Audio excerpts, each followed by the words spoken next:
Stop label NPD. Jangan skip video ini ya. Kamu tonton sampai selesai supaya kamu tahu ya apakah kamu di-abuse dengan seseorang NPD atau bukan. Hai, kenalin, saya Nelly. Saya adalah seseorang yang melalui berbagai assessment ya. Selalu saya hampir setahun lalu akhirnya saya tahu bahwa saya di-abuse dengan seseorang narcissistic personality disorder, dan saya menjalani proses pemulihan sampai hari ini masih didampingi terapis profesional. Jadi saya adalah heal and thrive dari kekerasan psikologis emosional yang di-abuse di masa lalu dengan seseorang NPD. Yap, mari kita stop label NPD. Tidak semua orang yang egois, keras kepala, cuek, menyakiti kita, bahkan melakukan sesuatu kronis itu adalah NPD. Dan tidak semua hubungan yang toksik itu otomatis adalah hubungan dengan seorang narsistik ya. Yuk kita berhenti mendiagnosis orang dari potongan video-video yang kamu lihat di mana-mana di media sosial ya. Kamu harus tahu ya, karena ada yang lebih penting daripada memberi label adalah mengenali pola perilaku yang merusak hidupmu.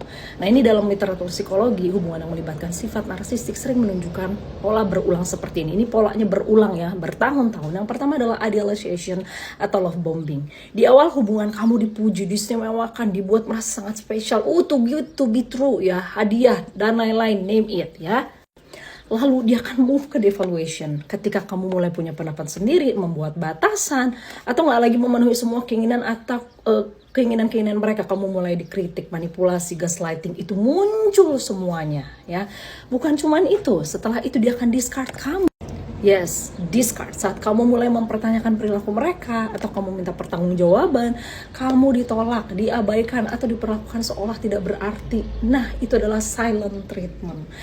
Dari situ dia akan ke post separation abuse atau hoovering. Setelah kamu berpisah, sebagian orang mencoba menarikmu kembali dengan janji manis atau justru menggunakan konflik, ancaman, fitnah, dan berbagai cara lain untuk tetap mempertahankan kontrol. Jadi kamu harus tahu ya, pola ini berulang konsisten selama bertahun-tahun. Dari tadi ya, yang pertama adalah idealization atau love bombing, devaluation, discard ya, dan juga ada yang namanya post separation abuse atau hoovering ya. Jadi kalau kamu mengalami semua pola ini penting banget untuk kamu tahu ya.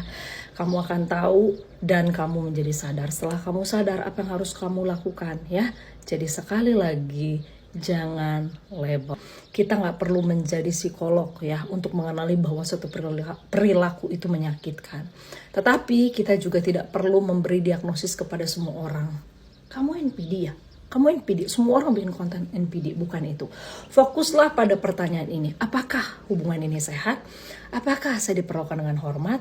Apakah saya merasa aman secara emosional? Apakah saya dibuat bergantung secara finansial? Dan lain-lain. Karena tujuan pemulihan bukanlah membuktikan seseorang NPD atau bukan. Tujuan pemulihan adalah memulihkan dirimu. Ya, kamu follow Instagram saya, kamu scrolling semua konten-konten saya, kamu lihat karena saya mau nolongin kamu bagaimana kamu keluar, kamu survive dan juga sembuh dari kekerasan psikologis emosional pelaku narsistik.